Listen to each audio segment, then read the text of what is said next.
सीधा सुनवाते हैं, गृह मंत्री अमित शाह इस वक्त संबोधित कर रहे हैं। मुस्लिम अपीसमेंट के लिए वंदे मातरम के 2 टुकड़े कर देश के विभाजन की नींव डाली थी और वहीं से 2 राष्ट्र के सिद्धांत को ताकत मिली थी और अंततोगत्वा देश का विभाजन हुआ और पाकिस्तान का जन्म हुआ था। आज जब वो ऐतिहासिक गलती को वंदे मातरम के गीत के प्रागट्य के 150वें साल में नरेंद्र मोदी सरकार ने सुधारकर बंकिम बाबू की ये अमर कृति को पूरा गीत गाकर राष्ट्रीय एकात्मता को फिर से एक बार सुदृढ़ करने का प्रयास किया है और सभी सरकारी फंक्शंस में इसको पूर्ण रूपेण गाने का जो निर्णय किया है, वो निर्णय को कानूनी जामा भी पहनाया है। इसकी अवहेलना करने का कांग्रेस ने कल निर्णय किया है। कांग्रेस का ये निर्णय केवल और केवल इनकी घोर तुष्टीकरण की नीति की पुष्टि करता है। वोट बैंक के तुष्टीकरण के लिए उन्होंने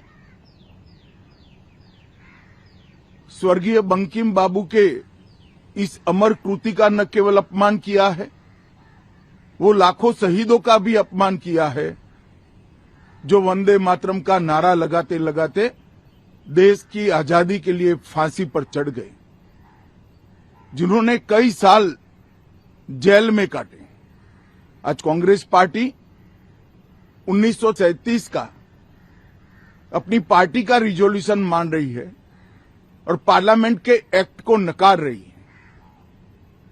मुझे तो बड़ा आश्चर्य है, श्री राहुल गांधी की नेतृत्व में कांग्रेस पार्टी फिर एक बार इस देश में तुष्टीकरण की राजनीति को पुरजोश तरीके से आगे बढ़ा रही है। मैं देश की जनता को अपील करना चाहता हूं कि एक बार इस देश ने गलती करी थी वंदे मातरम के 2 टुकड़े होने देने की और एक गलती के गंभीर परिणाम हमने भुगते हैं। अब देश की जनता एकजुट हो और कांग्रेस पार्टी के इस फैसले के खिलाफ आवाज बुलंद करे कि अब इस देश में तुष्टीकरण की राजनीति नहीं चलेगी। ये आजाद देश है। आजादी के 80 साल के बाद 1937 में जो फैसला कांग्रेस ने किया था, जिसको नरेंद्र मोदी जी ने सुधारा है, उसके सामने का कोई विरोध इस देश की जनता नहीं सहन करेगी। भारतीय जनता पार्टी कांग्रेस पार्टी के इस फैसले की कड़ी निंदा करती है और हम इसका जनता के बीच में और विधायी सदनों में भी पुरजोश विरोध करेंगे। तो गृह मंत्री अमित शाह ने बड़ा हमला कांग्रेस पर बोला और कहा कि कांग्रेस ने तुष्टीकरण की नई नीति बना ली है। वंदे मातरम का विभाजन एक बार फिर से कांग्रेस ने कर दिया है। 1937 में कांग्रेस ने किया था और एक बार फिर से यही कांग्रेस कर रही है। ये मुस्लिम तुष्टीकरण की राजनीति है जो कांग्रेस कर रही है और कांग्रेस को देश की जनता माफ नहीं करेगी वंदे मातरम के 2 टुकड़े करने के लिए। एक बार फिर से आपको सुनवाते हैं गृह मंत्री ने क्या कहा।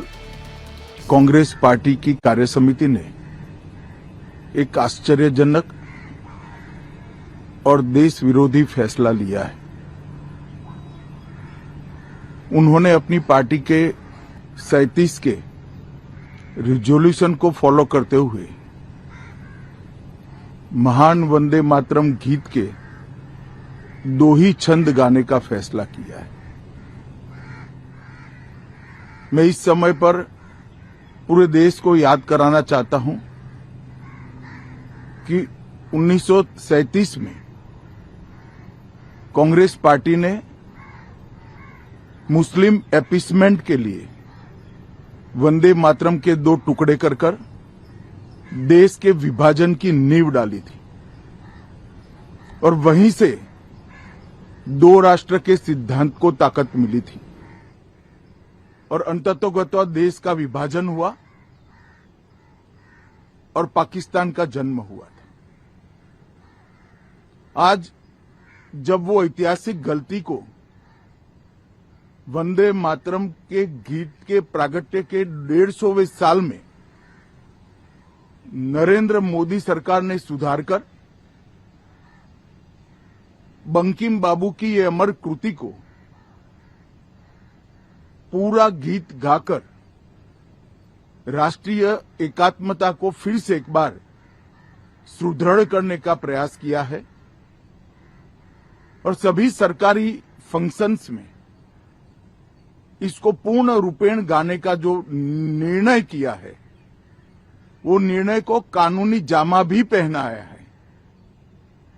इसकी अवहेलना करने का कांग्रेस ने कल निर्णय किया है। कांग्रेस का ये निर्णय केवल और केवल इनकी घोर तुष्टीकरण की नीति की पुष्टि करता है। वोट बैंक के तुष्टीकरण के लिए उन्होंने स्वर्गीय बंकिम बाबू के इस अमर कृति का न केवल अपमान किया है, वो लाखों शहीदों का भी अपमान किया है, जो वंदे मातरम का नारा लगाते लगाते देश की आजादी के लिए फांसी पर चढ़ गए, जिन्होंने कई साल जेल में काटे। आज कांग्रेस पार्टी 1937 का अपनी पार्टी का रिजोल्यूशन मान रही है और पार्लियामेंट के एक्ट को नकार रही है। मुझे तो बड़ा आश्चर्य है, श्री राहुल गांधी की नेतृत्व में कांग्रेस पार्टी फिर एक बार इस देश में तुष्टीकरण की राजनीति को पुरजोश तरीके से आगे बढ़ा रही है। मैं देश की जनता को अपील करना चाहता हूं कि एक बार इस देश ने गलती करी थी वंदे मातरम के 2 टुकड़े होने देने की, और एक गलती के गंभीर परिणाम हमने भुगते हैं। अब देश की जनता एकजुट हो और कांग्रेस पार्टी के इस फैसले के खिलाफ आवाज बुलंद करे कि अब इस देश में तुष्टीकरण की राजनीति नहीं चलेगी। ये आजाद देश है। आजादी के 80 साल के बाद 1937 में जो फैसला कांग्रेस ने किया था, जिसको नरेंद्र मोदी जी ने सुधारा है, उसके सामने का कोई विरोध इस देश की जनता नहीं सहन करेगी।